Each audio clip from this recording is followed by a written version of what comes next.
What if gusto natin magpatakbo ng gaming laptop at mayroong set of monitors and other peripherals for more than 8 hours? Kaya ba yan ng ating customized power station na si PowerSalawin? Well, kung titignan natin sa spec, ang PowerSalawin ay meron 2.5 kWh of lithium iron phosphate or LiFePO4. Meron siyang 600 watts na inverter na 230 volts, 60 Hz output. And meron siyang built-in na MPPT na kaya magtanggap up to 600 watts of solar panel. And of course, meron din siyang AC charger na up to 20 ampere. So this time, gagawin natin yung load test na kung saan patatakbuhin natin ng gaming laptop at saka yung isang monitor dito at kung wala magraran tayo ng benchmark or ng load test na kung saan i-full load natin ng GPU, which means na nasa around 230 to 260 watts ang power consumption. Actually, we've been doing it kanina pang alas 10 ng umaga. I'll show the short video here. So 100% yung battery. So buksan na natin.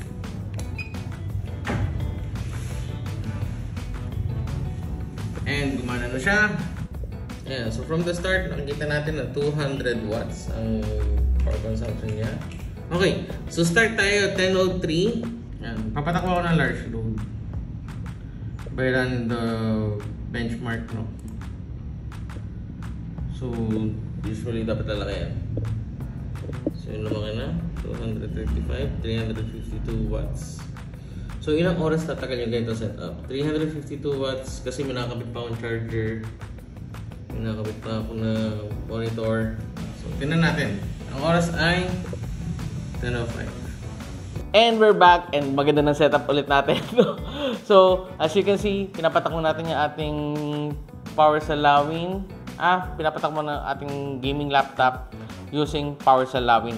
Kanina pa alas 10 and now it's 7:47 PM. So, around 24% na lang natitira.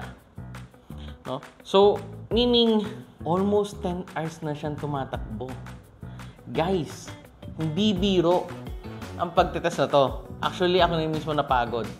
Kasi, nung una, iniisip ko na dapat ay benchmarking lang or yung pag-run lang ng GPU full load. Pero since nainip ako, and Sunday din naman, so naisipan ko no?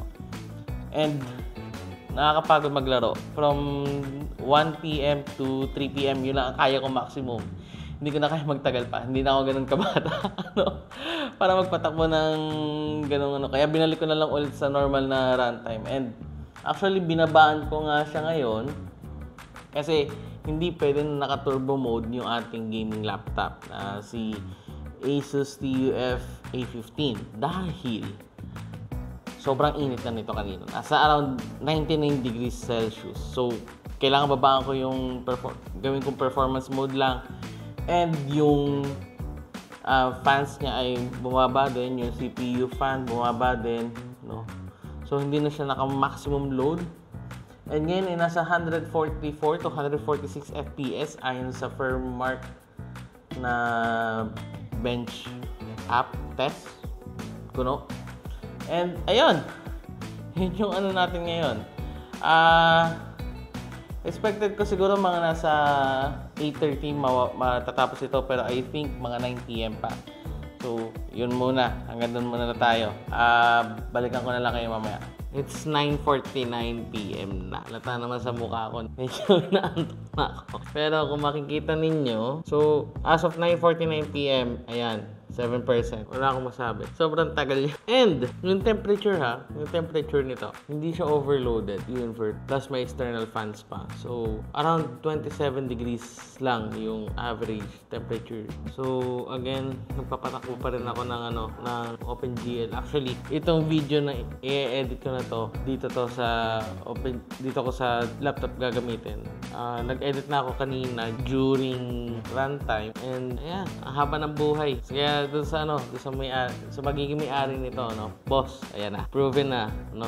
From 10 AM up to 10 PM, assuming lang na, for example, ay kumbaga talaga loaded ka, kaya naman. I think yung reason kung bakit medyo tumagal ng konti is gawa nung may mga times na parang naglo-low power yung laptop. Like, for example, mga nasa 170 watt, I think, or 150 kanina. After kung maglaro. Yun. Pero still, it doesn't mean na basta-basta lang yung power station na to. Napakatagal ng testing. Naantok na nga ako actually, pero ayun, hintayin ko hanggang sa maubos to and doorasan ko siya. So, well, 9:51 na, ganun pa rin, 7%.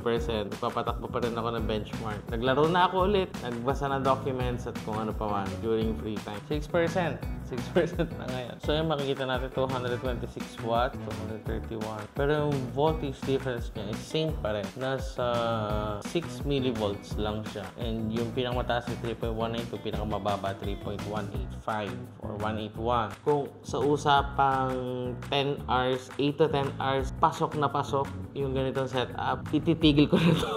Suko na ako.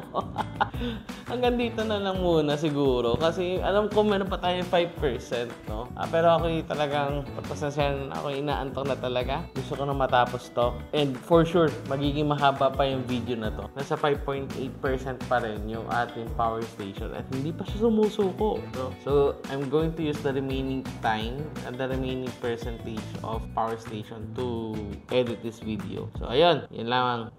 Hope you enjoy. Paalam.